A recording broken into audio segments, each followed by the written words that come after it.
So it's always a treat for us when we have a member of the monastic community to come visit with us and to have the Dharma shared with us from monastics from other Zen traditions. And so tonight we will be welcoming Venerable Sooseong to talk to us. And just a few words about him. He's an ordained Zen Buddhist monk of the Joji order of Korean Buddhism. And Venerable Sooseong is traveling across the country to observe consciousness practices in the US. Upon completing his journey, he will use those insights to determine where and how best to teach the Dharma practices.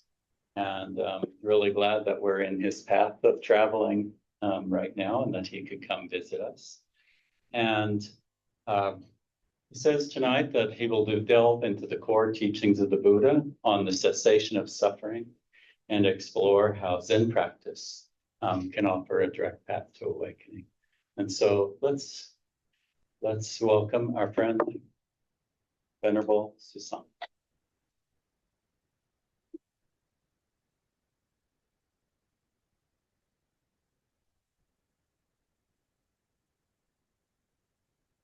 Your home here. Okay.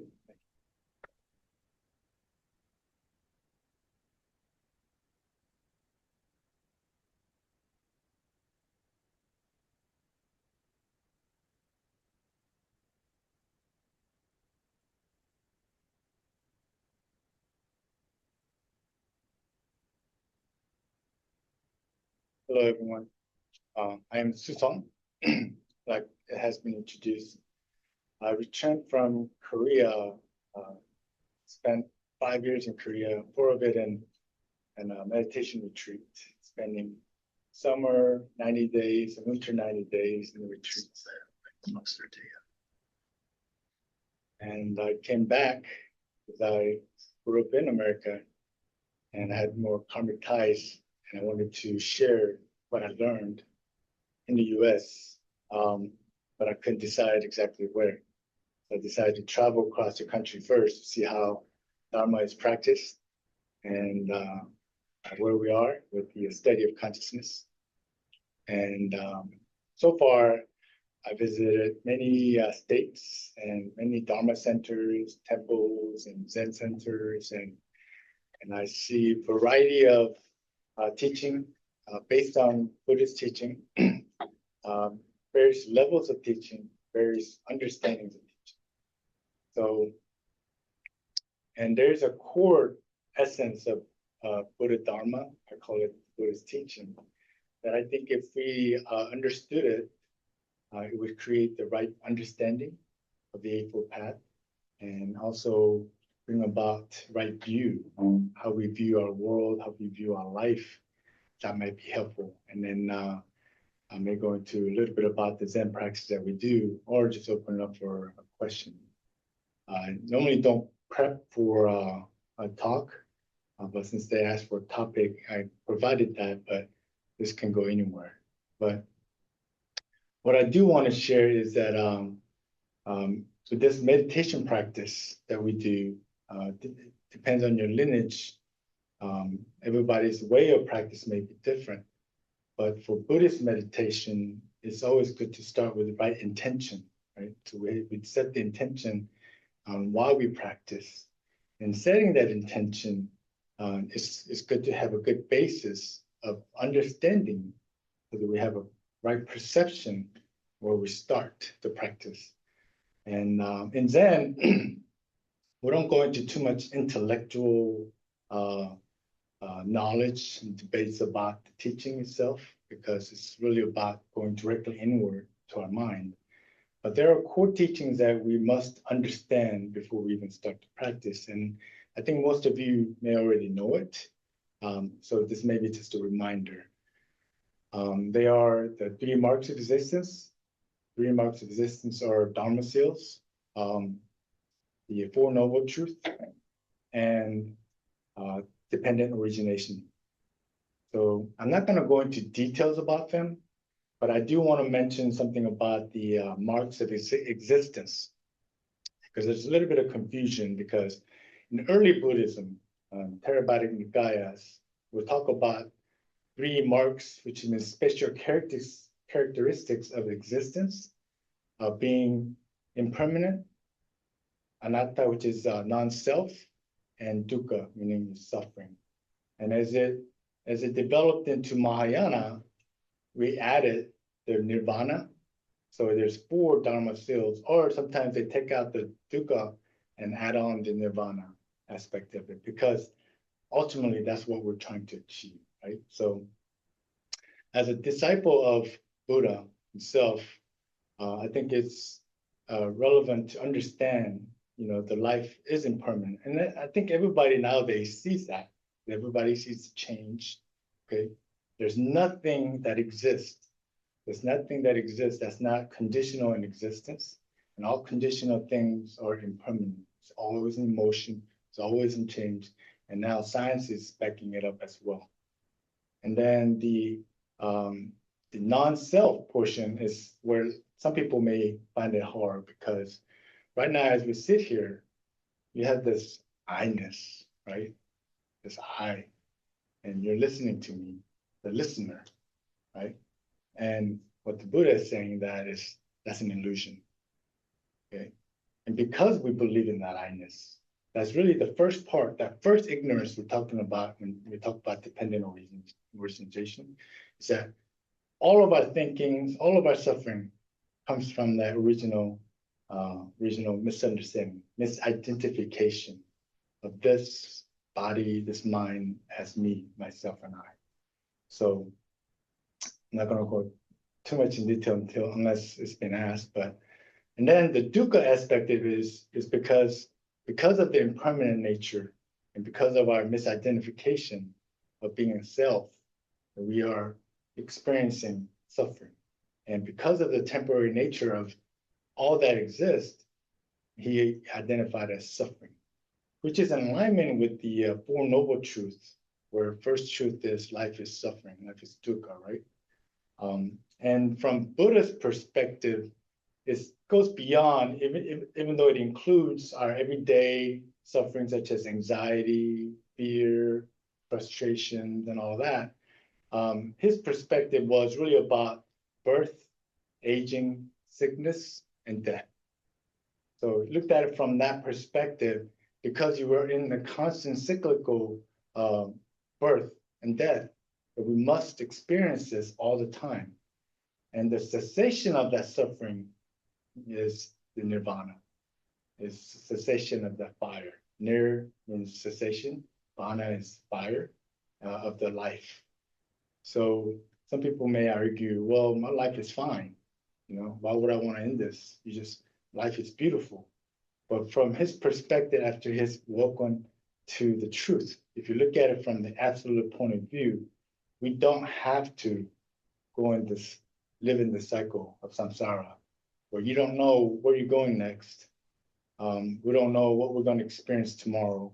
And because of that, there's always fear and anxiety. And in order to achieve the cessation of suffering, there are many practices that's been introduced. And for me, personally, it comes down to insight and letting go. And I think the letting go aspect of it, sometimes we call it renunciation of worldly desires. And that's why a lot of people do take the vow into becoming monastic, so we can dedicate our lives into practice. And me personally, I've been a Buddhist, I guess, since I was able to walk. I grew up in Korea until I was 10, and I was taken to temples every weekend. And my dream statement when I was in kindergarten and elementary, I remember writing down, what do you want to be when you grow up? I want to be a Buddha, because it's all knowing, it's free. All of that has been embedded in my head since I was a little kid. And since I came to America when I was 10, I did continue to practice meditation, but sparsely, kind of like something that we had to do because it was good for us. And this whole koan practice, the inquiry practice, is something that has been with me until, but even though I studied the texts, I studied the Dharma, had many understanding in depth about it. It wasn't until I spent 20 years in the Army, in the US Army, when I went to Afghanistan and I had an incident where I was truly in fear of death. I was very close to death. Luckily, I didn't get hurt. But the fear that I experienced at the time, and also losing of somebody that I cared for, but in the battlefield, really brought sense of fear, anxiety, and guilt when I came back. And I call it minor PTSD because, I was able to sort of control it, but it was always there. I couldn't tell anybody. I didn't notify the medical facility or anything like that. I lived with it because I felt that as a meditator, as a Buddhist disciple, I should be able to. I shouldn't be going through this. And that also brought on second arrow of guilt. And I had a good mentor who was a Zen master, told me to continue to inquire into it. What is that? Are you feeling? Okay, so it is like the mindfulness practice where you're observing, but our inquiry practice goes a little bit different of what is this? What is this? Am I feeling? That's kind of in a relative sense, because in the absolute practice, what is this is really about the question of I. But even your feelings and experiences that you're going through, you can still ask that question. What is this? And then when I realized those were the emotions that I was feeling inside, the awareness of it, still didn't really bring about peace until I was able to let go. And the technique of letting go that I learned at the time wasn't about shoving it away or ignoring it or pushing it down. A lot of people think letting go is just trying to drop it away or push it away or not think about it. But the real practice of letting go is being able to stay with it, observe it until its energy is no longer there. And that's what we practice in mindfulness, right? So understanding that we got to have insight, we have to have awareness of what we're experiencing in our phenomena. And if you do believe in those core teachings of impermanence and non-self, you can apply that and reduce that suffering, because you realize, okay, this is not permanent, this too shall pass, and then there's always potentiality of things you can change. And also because there is no self experiencing this, I just have to work with this emotions and karmic energy that's within me. So just quickly touching upon Zen, since I did talk about inquiry, is that there's many different schools and many variety of way of practicing Zen right now, but from the traditional sense in Korean Sun, or Sun, Chan, Zen, they're all the same thing. It comes from the word jhana. We use the inquiry method. It's called Padu or koan. A lot of people know it as koan, right? And those all come from the conversations between the master and student, majority of them. And a lot of times it's very enigmatic, meaning it's esoteric, because when the master is trying to awaken a student, the student asks the question, what is Buddha? Instead of explaining the characteristics of the Buddha, we would say it's just that tree out there in the garden, or it's the shit stick you use in the bathroom, which doesn't make sense. So what they're trying to do is transmit the Dharma, transmit based on, not on words, but just display of that light of wisdom. And if you don't get it at that time, there are students that get it and awaken right away. If you don't get it, then you have to ponder about that. Why did he say that? Why? And then you're trying to be in line, basically be in union with that mind state that your teacher was. that's where the inquiry practice comes in. And the mostly used is the what is this? A meditation. What is this? And I talked about the relative use as well, but it's the I-ness that we all feel right now. When I say I, there's a sense of beingness, right? So if I asked you, what do you set your boundary, that I? What would you say? A lot of times it's our skin. That's where we divide ourselves as me, myself, and I versus somebody else. The space in between. But is that true? You know, is that really the I? Am I really this body that's ever changing, always moving, always changing? Is it my mind? Am I the mind that's always changing as well? So are you the same I that's sitting here as same as one before you walked into this room?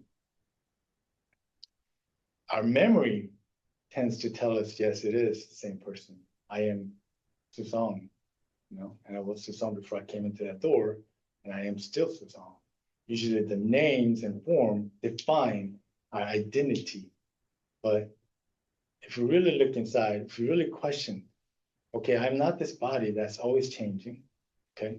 I'm not this mind, then what is this? What is this? That's how we go directly to the mind. And Zen practice traditionally has been not about intellectual study to gain knowledge, but it tells you directly into the mind is where the awakening is going to happen. And in Korean, it's called jikjin. It means go directly into your mind to awaken the Buddha within. So we start with fundamental belief, you can call it a faith, that the Buddha nature is already here, already within us. If there is inside or outside, but figure of speech, Buddha nature is already here. I am already. We're always been.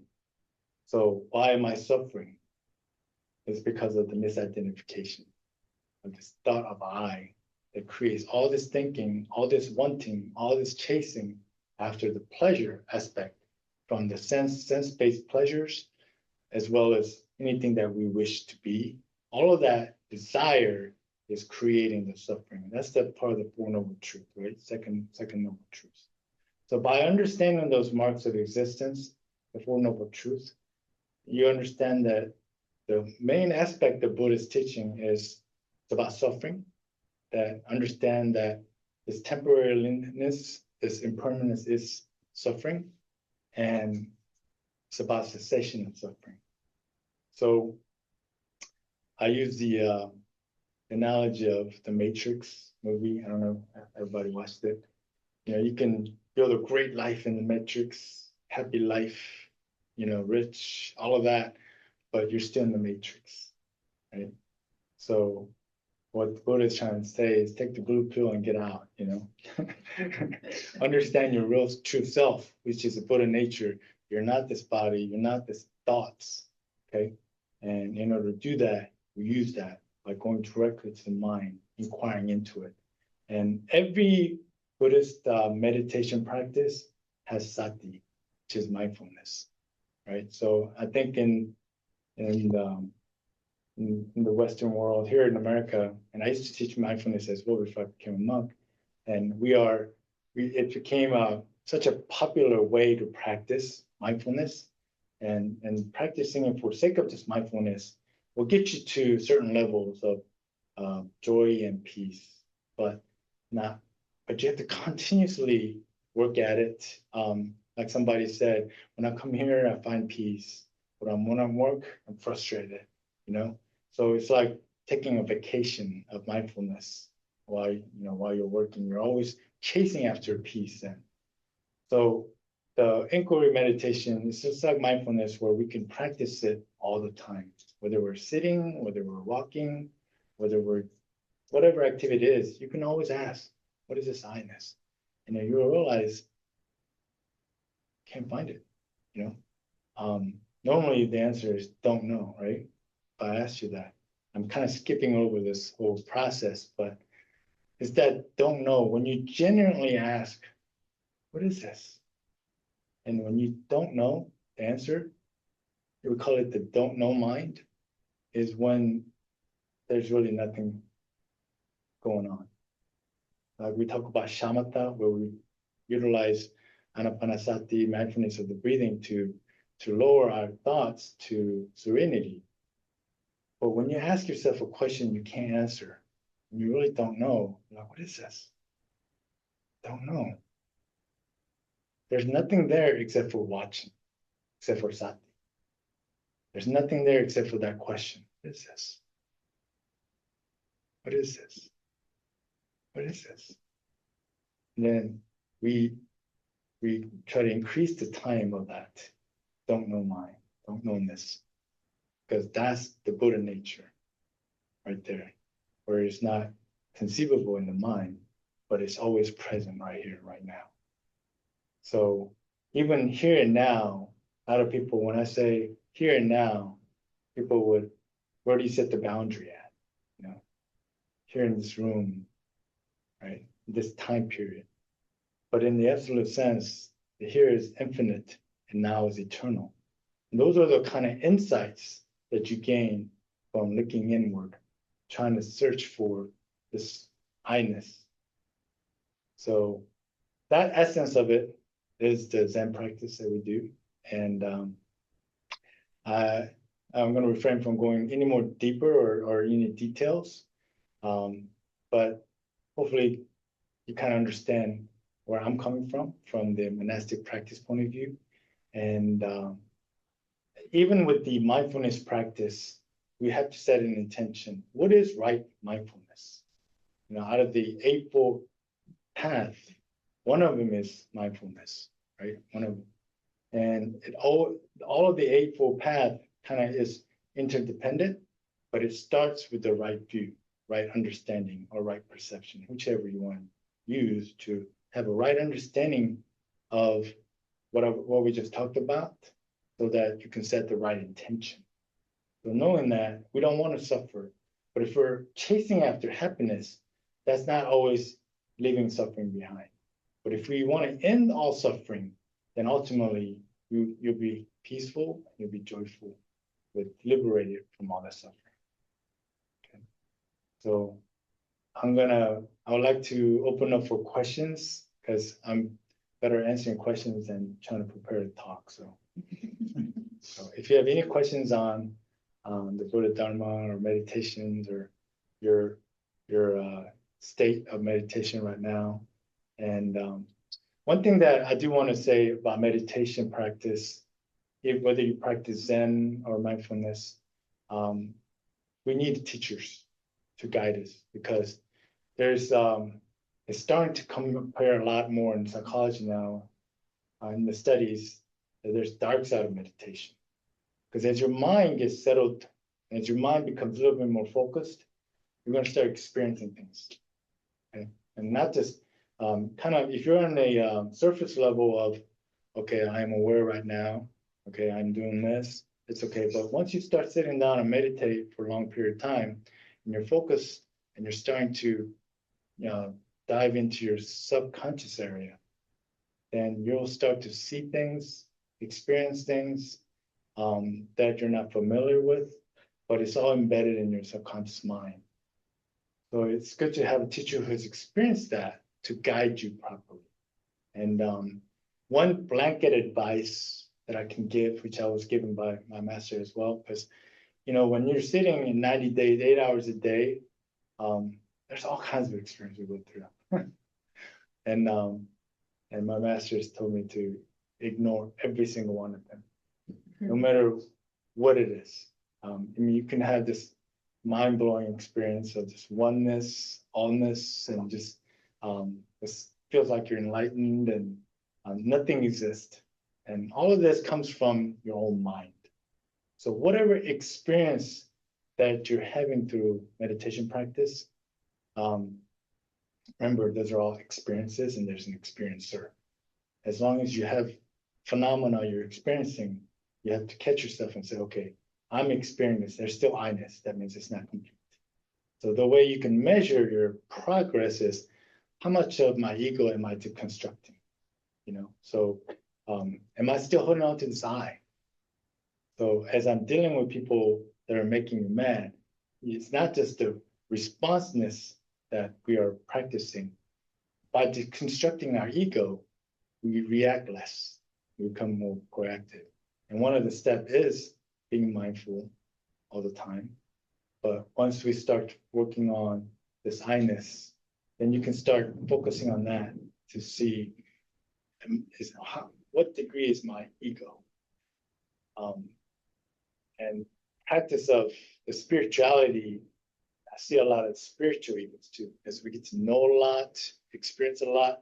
When you project that, we start to develop spiritual. So that's something that I would caution as well. Okay, so I'd like to end it there and then open up for any questions you may have. June has had her hand up, so we'll go to June online first. Yes.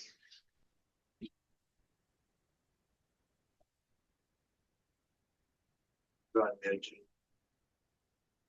Thank you. I was having a hard time with my phone. June bowing in. Thank you so much for the talk and your willingness to take questions. I would love to hear a little more about Don't Know Mind. I do feel drawn to Zen tradition for its inquiry method, but I would love to hear an example of how you can use Don't Know Mind to deepen your practice. If you can kind of describe what that would look like, that would be really helpful for me right now. It feels a little hard for me to grasp. Thank you. We'll talk about this first. First retreat, something that I came to realization, like insight, you gain a lot of insights as you practice. One of the insight that I got for myself was, I really don't know anything. And you think you know. I thought I knew. Like, for example, this microphone. You can call it microphone, you know how to use it, you know the function of it, but do I really know this? I don't know what's made of it, who made it, all of the details about it. I really don't know anything. It's something that really came to me. Meaning, everything that we know is conceptual. Everything that we can say we know, even the absolute, when the Buddha had to explain it, he had to explain it in the relative terms because he had to bring it down to concept to express it in a language. So everything that we know is conceptual. It's an activity of the mind. It's a mind construct. So we think we know something, or at least for me, I thought I knew, but I don't really know everything about it.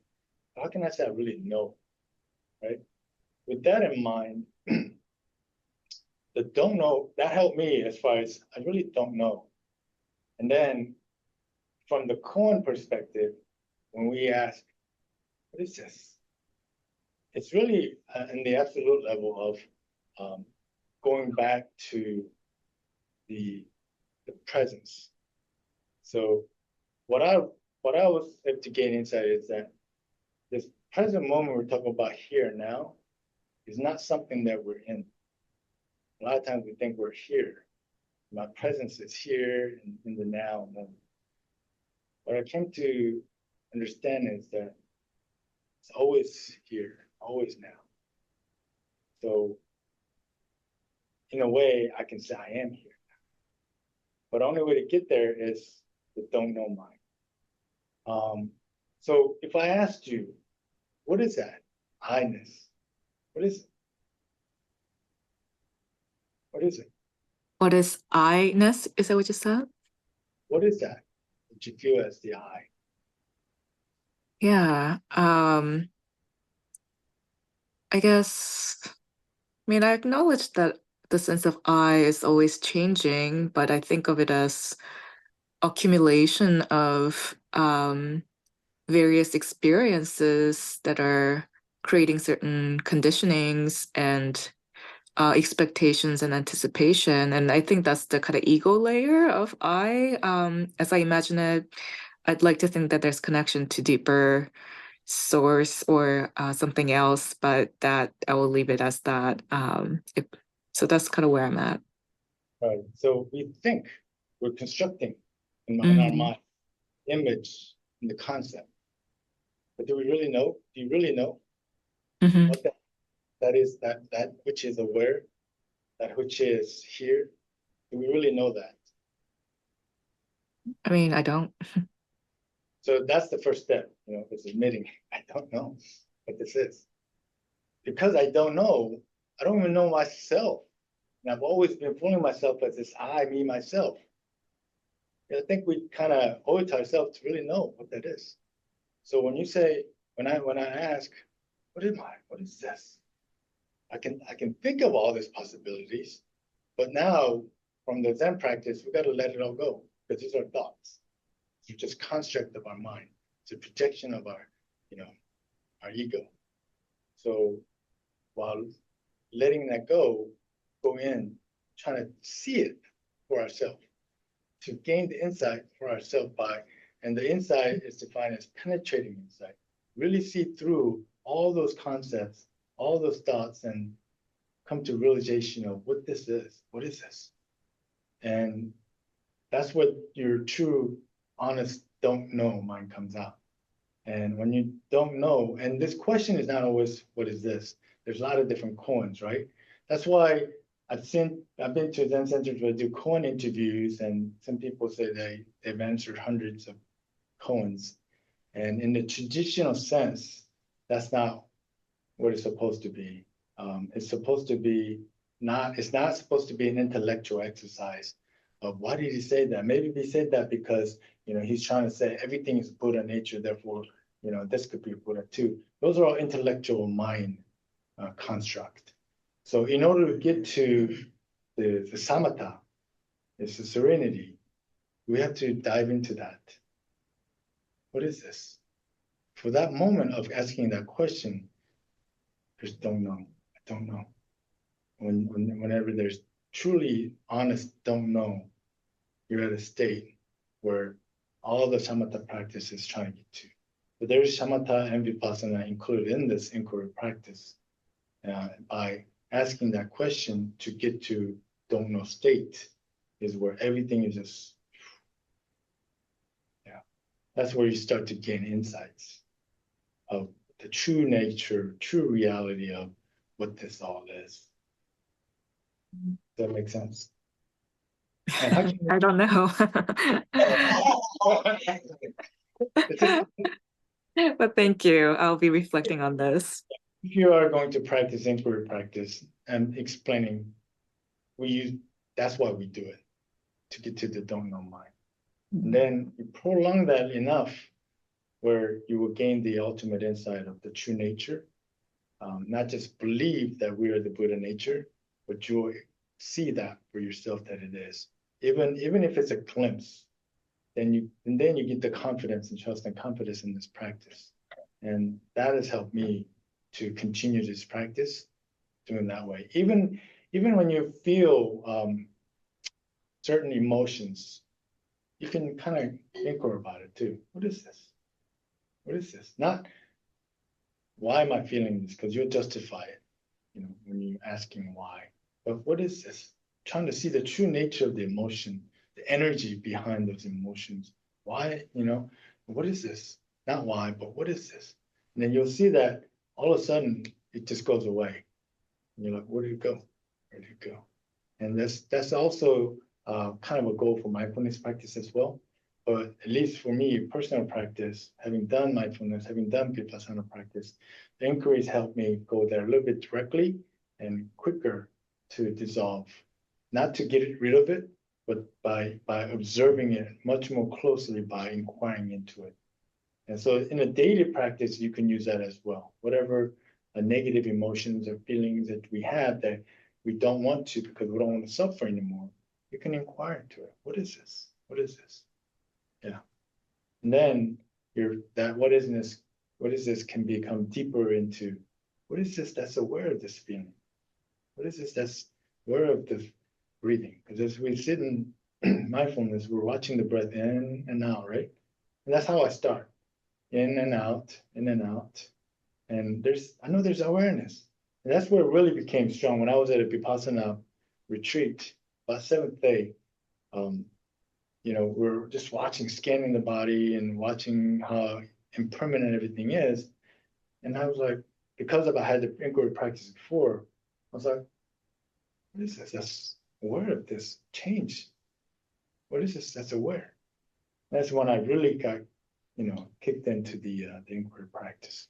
So I'm not going to convince anybody or encourage anybody to practice inquiry practice, but I just wanted to introduce you to that. And if you want to experiment with it, come back to me with any questions. More than welcome to contact me. Even as I travel, my email is open. I can talk on the phone or anything like that. So please let me know if you have any questions. Okay. Thank you. Anybody else? All bowing in. I'm curious to hear maybe just one aspect of your personal experience moving from your life before becoming a monastic to your life as a monastic. And what I'm, I guess, particularly interested in is like, how has that affected your practice? And maybe share like one element of what you might see as progress along the path that has come from being a monastic that was perhaps not present before you became a monastic. I've always had kind of an inkling, aspiration, since I was a little kid because I was growing up that way. But living in the lay society, I was married for 20 years. And even though I practiced because I value this practice as the most important thing in my life. And it was deepening sometimes, it wasn't deepening the other times. It was kind of up and down, no matter how consistent my practice was. Every single day with 108 bows in the morning and meditation and in the evening. And no matter how consistent it was always up and down. And I kind of longed for like truly jumping into this practice, see how I can do that. And when I got the opportunity, meaning, my marriage dissolved and I was given the chance to take this path and gone to Korea and to the monastery, first you learn how to become a monk. And then by sitting, I was so happy because now I could really dedicate all of myself to the practice. And I mean, everybody has different results, but because of my intention behind it, I think just sitting there, even though I had a lot of back issues and joint issues, from the army days that was giving me physical ailments, the duration of time that we sit and you go through a lot of turmoil that you normally don't experience practicing an hour or 2 hours a day. And if you experience retreats where you do week-long or 30 days long, you'll see the difference between a week-long retreat and 30 days retreat. And when you're forced to do 90 days, and you're just kind of like cyclical, the turmoil at first.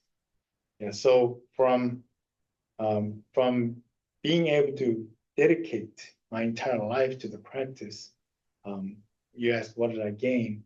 I gained the insights that gave me the true trust and confidence. So it's not just faith. So it's about Buddha's teaching. I have no doubt whatsoever on his teaching anymore. I have no doubt what I can accomplish if I continue this. My work is not done yet, but based on the insights, I was able to gain the right understanding.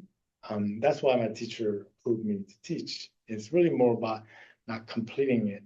Are you an Arahant or not? But if you have the right understanding of the Dharma, so that you can share that.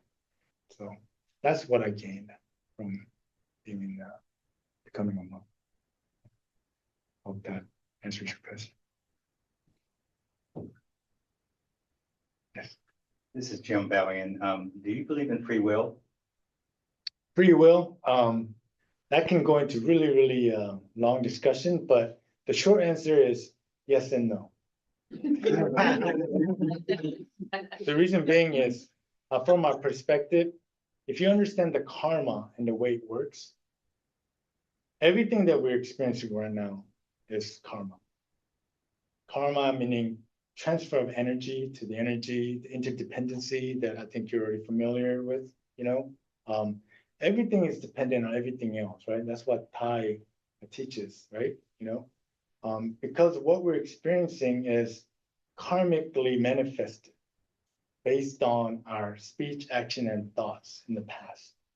So it's what we're experiencing now, we have to experience it because of what we have created in the past.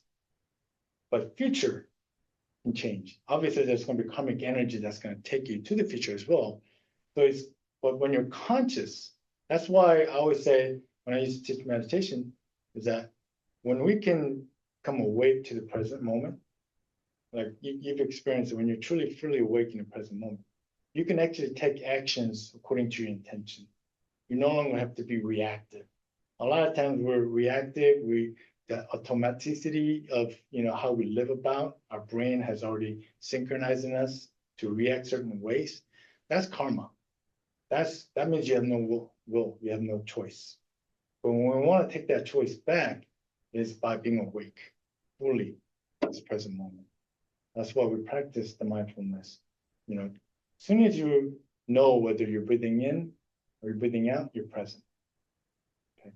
So when you're present, then you set that intention and what you're going to do and how you're going to act, then you can have that free will, that choice back to act upon that. That's why Buddha explained, wholesome actions and unwholesome actions, that you are making choices all the time. And a lot of times the choices that we're making is because of our karmic energy. We don't even know we're making those choices. We think we're making that choice, but it's all based on our karma. So yes, we have the opportunity to create new karma. But right now, even the way I'm acting, even raising my hand right now, is based on my previous karma. Unless I'm fully awake and I'm doing it intentionally. Does that make sense? Rudy bowing in. I'm just curious about what drew you to join the U.S. military and go to battle. And if while you were in Afghanistan, if you found any conflicts between your Buddhist ethics and meditation practice and what your responsibilities were as a soldier. Yeah, I entered the military because I went to West Point and you had 5-year commitment after that. And I went to West Point because I wanted to go to, actually, I originally wanted to become an Air Force Academy to be a pilot, all those dreams that I had when I was there. But ultimately, when I was there, I did feel conflict in my mind. And because we were carrying weapons, right? And we were trained to shoot and kill. And that is something that, is against our belief to kill anybody. So I had a conflict in that. And I asked Zen master, what should I do? Should I get out of the army? Because this was after I came back while getting mentored. Because I had that conflict when I was there. And said, you can do it out of love. You can do it out of, if you don't have intention to kill, then you're not going to be put into a situation you have to kill. And do it out of love for your brothers and sisters next to you, because you care about them, you care about the people. And, doesn't mean you don't care about the people that are shooting at you, but, keep that compassion, no matter what you have to do. It's your mindset that's more important. That's how I was told, and it made me feel better at the time. But I think it is really about our intention behind it. And I did experience the conflict of it. And luckily, I never was in a situation where I had to shoot back. We got attacked and by rockets. So it was a distant attacks, and we're getting that constant. And luckily, I didn't have to be in a position where I had to use my weapon. I thank the Buddhas and Bodhisattvas that are looking after me for that, because I never had to get into that situation. And I think it was because like you said, the mindset that I had. But I don't think I would have ever been able to use it anyways if I had to. That makes me a less of a soldier, but maybe I have. I don't know. I was never in that situation. Only throughout life that I had to experience change my personal. Does that answer your question?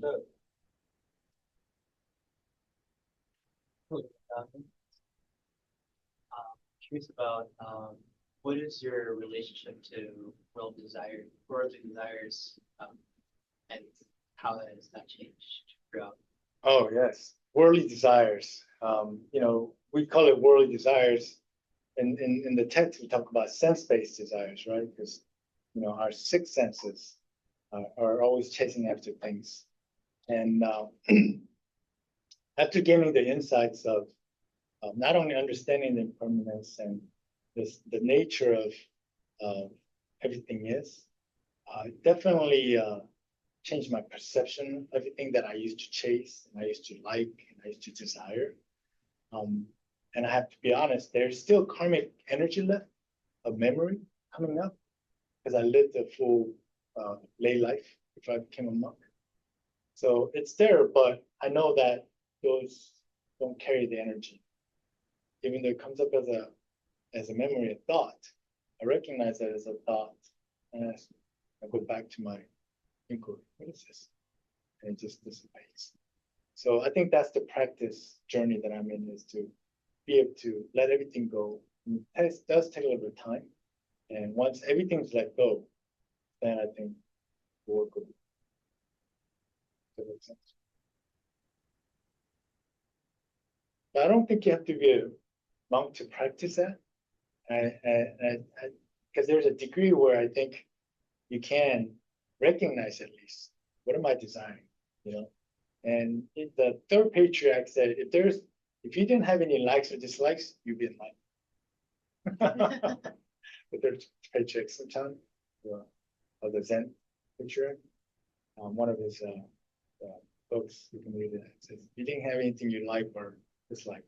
And in fact, the three poison we talk about in Buddhism is, desire, aversion, right? Sometimes use anger instead of desire, anger, and ignorance, right? And a lot of it is actually like and dislike.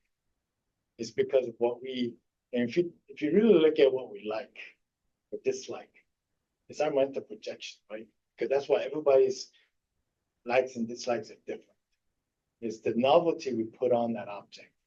And that's the insight that I was able to gain, that I am desiring this because I created that to be desirable. I added my novelty into it.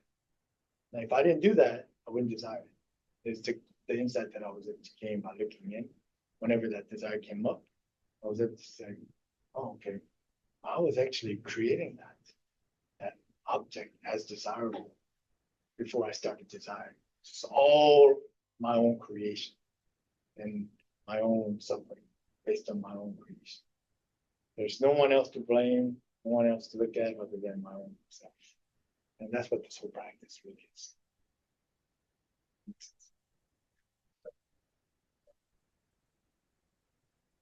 I guess when you encounter something new, right?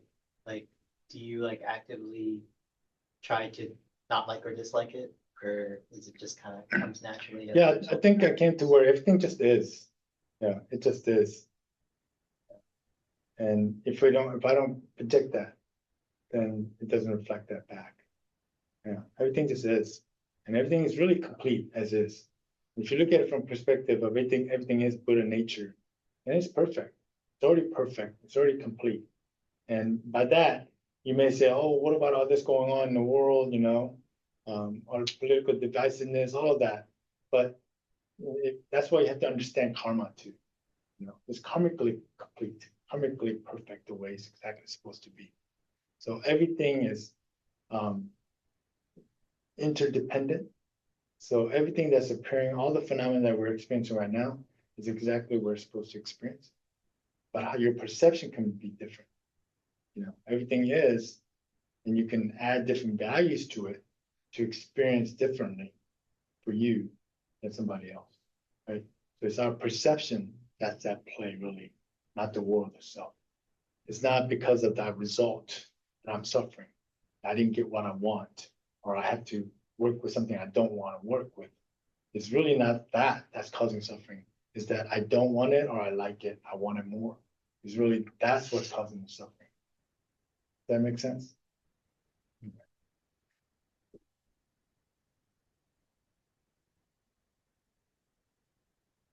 Anybody else? The meditation practice going well for everybody? I don't know. Again, going in, one last thing I'm curious about is you're driving across are you driving Yes. first? Okay. As you're driving across the country, are you listening to any music or audiobooks or podcasts?